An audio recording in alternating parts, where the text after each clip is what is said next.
اس میں پوچھا گیا ہے کہ بھینس کا گوشت حلال یا حرام؟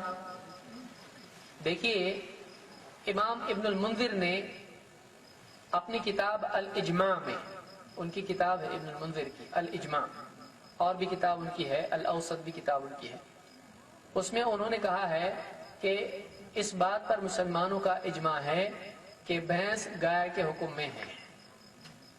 بھینس جو ہے یہ گائے کے حکم میں ہے، یہ مویشیوں میں ہی آتا ہے، تو گائے ہی پر اس کو قیاس کیا جائے گا.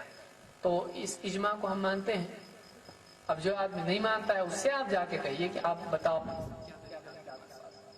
تو ہمارے نزدیک بھینس حلال ہے، اس کا دودھ بھی حلال ہے، اس لیے کہ وہ حلال ہے، اور اس پر مسلمانوں کا اجماع ہے.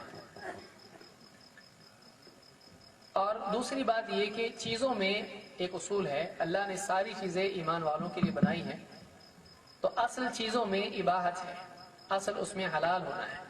پھر جب اس کی دلیل آئے گی حرام ہونے کی تب اس کو حرام مانا جائے گا، ورنہ وہ حلال رہے گا. جس سے اللہ نے حدیث میں اللہ کے نبی صلی اللہ علیہ وسلم فرماتے ہیں کہ جن چیزوں سے اللہ نے سکوت اختیار کیا ہے وہ معفو عنہ ہے، اس میں کوئی پکڑ نہیں ہے، یعنی وہ منع نہیں ہے.